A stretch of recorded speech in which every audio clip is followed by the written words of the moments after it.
નમસ્કાર ખેડૂત મિત્રો, કિંગ ઓફ ફાર્મિંગ યુટ્યુબ ચેનલમાં આપ સૌનું હાર્દિક સ્વાગત છે। હું જુવાળા જનક છી। આજે આપણે આવી ગયા છીએ પ્રગતિશીલ ખેડૂત એવા હિંમતભાઈ, તળાજા તાલુકો અને માખણીયા ગામ। આજે આપણે મીઠી લીમડીની વાત કરવાના છીએ। ભાઈએ મીઠી લીમડી કરેલી છે તો આપણે એની સંપૂર્ણ માહિતી લઈશું મીઠી લીમડીની। એનું કટિંગ કેટલા દિવસે કરવાનું, એનું બિયારણ ક્યાંથી લાવેલા છે, એની ખેડ કઈ રીતે કરવાની, દવા કઈ છાંટવાની અને એમાં ખાતર કયું આપવાનું, પિયત કઈ આપવાની, એવા આપણે પ્રગતિશીલ ખેડૂત હિંમતભાઈની આપણે આજે મુલાકાતે આવ્યા છે। તો આપણે એનો સૌપ્રથમ પરિચય લઈશું અને ત્યારબાદ એની વાત આપણે આગળ કરીશું। તમારો હિંમતભાઈ પરિચય આપો સૌપ્રથમ। મારું નામ હિંમતભાઈ બાબુભાઈ બેલડિયા ને મારું ગામ છે માખણીયા, તાલુકો તળાજા ને જિલ્લો ભાવનગર। એ ભાઈ એનો પરિચય આપ્યો, હવે એનો આપણે કોન્ટેક્ટ નંબર, તમારો એક મોબાઈલ નંબર આપી દો। મારો નંબર છે 9972275520। આપણે એ ભાઈએ નંબર આપી દીધો છે। તો હવે આપણે એને પૂછ્યું કે તેની ખેડ કઈ રીતે, સૌપ્રથમ આમાં શું એને ખેડમાં કરેલું છે, સૌપ્રથમ ખેડમાં શું કરેલું? સૌપ્રથમ તો આમાં સાણિયું ખાતર નાખી દીધું પહેલાં, અને પછી 2 ફૂટે સાહ પાડી દીધા। પછી ખેડ તો તૈયાર જ થઈ ગઈ સાહ પાડી દીધા એટલે બરાબર। હવે એ ભાઈએ પહેલાં સૌપ્રથમ સાણિયું ખાતર નાખેલું છે, વાડીની અંદર ખાતર નાખેલું છે।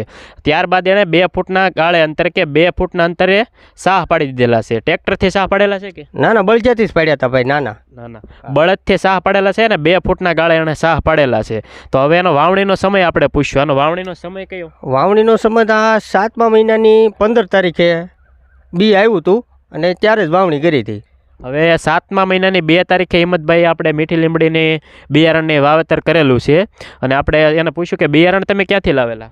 બિયારણ પાલીતાણા પાસે નાની પાણીયાળી છે, ત્યાં એક ગોરણભાઈ કરીને છે, એ હરગવાનો થડો હાકે છે, અને એક બાપા સીતારામ નર્સરી અશોકભાઈ કરીને છે, બિયારણ ત્યાંથી મળે છે। હવે આપણે વાત કરી હિંમતભાઈએ કે બિયારણ એટલે એની વાત કરી ગોલણશી વાળા મોટી પાણીયાળી અને નાની પાણીયાળીમાં એ હરગવાનો થડો હાકે છે। એ ભાઈ એનો કોન્ટેક્ટ કરી અને બિયારણ લાવેલા છે, અને કિસાન નર્સરી અશોકભાઈ બાપા સીતારામ નર્સરી એની પાસેથી લાવેલા છે। અને એ ક્યાંથી લાવેલા બિયારણ? હવે એ તો આમ આણંદ પાસે એક વેપારી છે આ મીઠી લીમડીનો, એની પાસેથી જ લાવે છે। આણંદ પાસે એક વેપારી છે મીઠી લીમડીના, રિતિકભાઈ કરીને એનું નામ છે, એની પાસેથી લાવેલા છે, અને એનો કોન્ટેક્ટ નંબર મારી પાસે મળી જશે, આપણે કિંગ ઓફ ફાર્મિંગ ચેનલમાંથી પણ મળી જશે। હવે આપણે બિયારણની વાત કરીએ તો હિંમતભાઈને કેટલા ફૂટના ગાળે 2 છોડનું અંતર કેટલું રાખવાનું? હવે 2 ફૂટે સાહ પાડ્યા હોય અને પછી આને ફૂટના વેળે સોંપી દેવાના, અને એક ખાડામાં 7, 8, 10 બી નાખવાના અને ફૂટના વેળે અંતરથી સોંપી જ દેવાના હાથેથી। હવે આપણે હિંમતભાઈએ વાત કરી કે આપણે પહોળાઈ 2 ફૂટની રાખેલી છે, અને 2 છોડ વચ્ચેનું અંતર ફૂટ એટલે કે 1 ફૂટ એક છોડ બિયારણ નાખ્યો, પછી 1 ફૂટ જગ્યા છોડીને બીજું બિયારણ નાખવાનું, એટલે એમાં એક ખાડાની અંદર 7 બિયારણ નાખવાના, 6 થી 7 બિયારણ। જેથી કરીને એનું કારણ શું છે? એનું કારણ કે ભાઈ બધાય ન ઉગે, એમાંથી 2 4 ઉગે એટલે આપણે ખાલા ન પડે એમ। હિંમતભાઈએ વાત કરી તો એમાં જોઈશું કે 7-8 બિયારણ નાખો તો એમાંથી અમુક ટકા બિયારણ ફેલ પણ જાય છે, અને એમાંથી 3-4 છોડ ઉગે છે। હવે એને આપણે વાત કરીશું તો એને પિયત કેટલા દિવસે આપવાનું? પિયત તો જેવી જમીન પ્રમાણે આપવાનું। મારી જમીનમાં તો 8 દિવસે આપી તો હાલે, કોઈ કાળી જમીન હોય તો 10-15 દિવસે જોવે, અને ટાસોડી હોય તો થોડુંક વહેલાય જોવે, એ તો જમીન ઉપર આધાર રહે ભાઈ। હિંમતભાઈ આપણને વાત કરી પિયત વિશે, તો એમાં આપણે જોઈશું કે જમીન ઉપર આધારિત છે। હિંમતભાઈની જમીન છે તો એને 8 દિવસે પાણીની જરૂર પડે છે, જેવી જમીન એવી પિયતની જરૂરત પડે છે।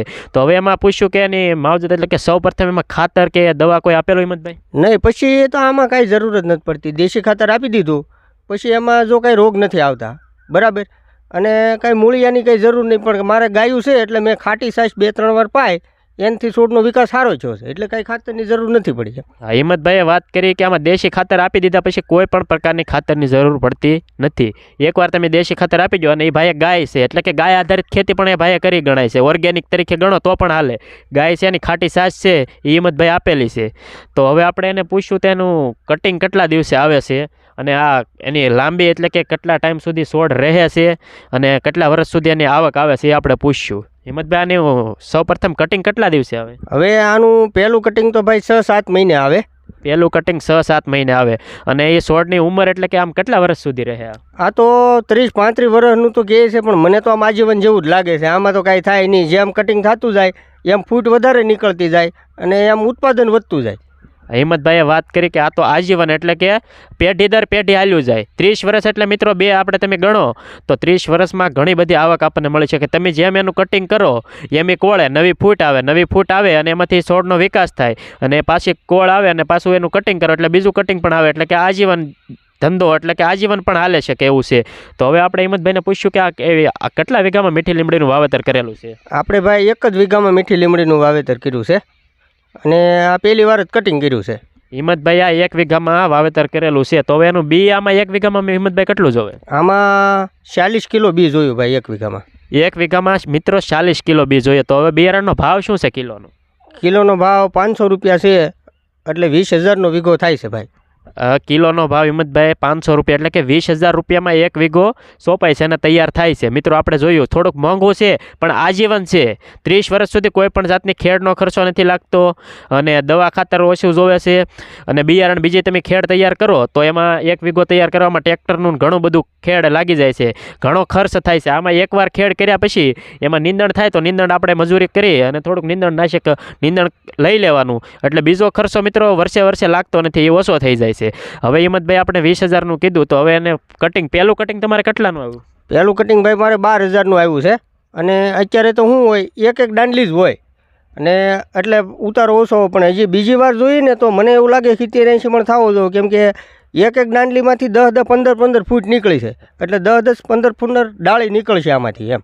હવે હિંમતભાઈને પહેલું કટિંગ 12,000 રૂપિયાનું. હા, પહેલું કટિંગ મિત્રો 1 વીઘામાંથી 12,000 રૂપિયાનું આવ્યું, 6-7 મહિને આવે. અને હવે પછીનું કટિંગ છે આગળ આપણે જોઈશું લાઈવમાં, એમાં તમને હું બતાવીશ 6 થી 7 ડાળીઓ ફૂટેલી છે. પહેલાં તો એક ડાળી હોય, કેમ કે છોડ તૈયાર થાય 7 મહિના પછી એનું કટિંગ આવે, છોડ તૈયાર થઈ જાય પછી એમાંથી ઓછો આવે. અને હવે પછી હિંમતભાઈએ વાત કરી તો 70 થી 80 મણ 70 થી 80 મણ જેટલું ઉત્પાદન 1 વીઘામાંથી મિત્રો આવશે પાક્કું. આ વખતે હિંમતભાઈ કટિંગ સંપૂર્ણ આખી વાડી 1 વીઘામાંથી સંપૂર્ણ કટિંગ કરી નાખેલું છે. હવે બીજું કટિંગ આવશે મિત્રો. બીજું કટિંગ આમ અંદાજે કેટલા દિવસે હિંમતભાઈ આવશે? હવે 4 મહિને આવી જાય, એટલે 4 મહિના પહેલાં આવી જાય, પણ છેલ્લામાં છેલ્લું 4 મહિના તો આવે જ તે એમ. છેલ્લામાં છેલ્લું 4 મહિને બીજું કટિંગ મિત્રો આવી જાય છે, એટલે આજીવન ધંધા ઘોડે થઈ રહ્યું છે. અને હવે આપણે હિંમતભાઈને પૂછ્યું કે એનો બજાર ભાવ એટલે કે માર્કેટિંગ એટલે કઈ રીતે એનું વેચાય છે લીમડાનું? હવે માર્કેટ તો એમ છે ભાઈ, જે રીતિકભાઈ કરીને વેપારી છે કે નહીં, એ આપણે અહીં વાડી આવીને જ લઈ જાય છે, બરાબર. પણ જ્યારે સોંપાવે ત્યારે એમ કે ભાઈ આનો 10 રૂપિયા ભાવ ગણીને તમારે હાલવાનું, પણ મને અત્યારે 30 રૂપિયા ભાવ મળ્યો છે. પછી માર્કેટ જેવું હોય એવો ભાવ તો મળી જ જાય એમ. હવે હિંમતભાઈએ વાત કરી કે રીતિકભાઈ કરીને છે આણંદના હોલસેલ વેપારી છે મીઠી લીમડીના, એ રૂબરૂ અહીં એની વાડીએ આવીને મીઠી લીમડી લઈ જાય. મિત્રો જુઓ કેટલી ડિમાન્ડ છે મીઠી લીમડીની, કે વાડીએ આવીને લઈ જાય છે, ક્યાંય કોઈ પણ જગ્યાએ જવાની જરૂર નથી. અને એને જ્યારે વાવેતર કર્યું ત્યારે 10 રૂપિયા કિલો એ રીતે ગણતરી કરીને હાલવાનું હતું. અને એ ભાઈને આપણને કિલોનો ભાવ કેટલો મળ્યો? અત્યારે 30 રૂપિયા ભાવ આપી દીધો. અત્યારે એને 30 રૂપિયા મિત્રો ભાવ મળ્યો, કિલોનો ભાવ. હવે તમે વિચાર કરો કે આવતું બીજું કટિંગ 70 થી 80 મણનું થાય તો કેટલી બધી આવક 1 વીઘામાંથી થાય, એ મિત્રો આપણે જોવાનું છે. હિંમતભાઈ બીજું તમારે આ વિશે કંઈ કહેવાનું?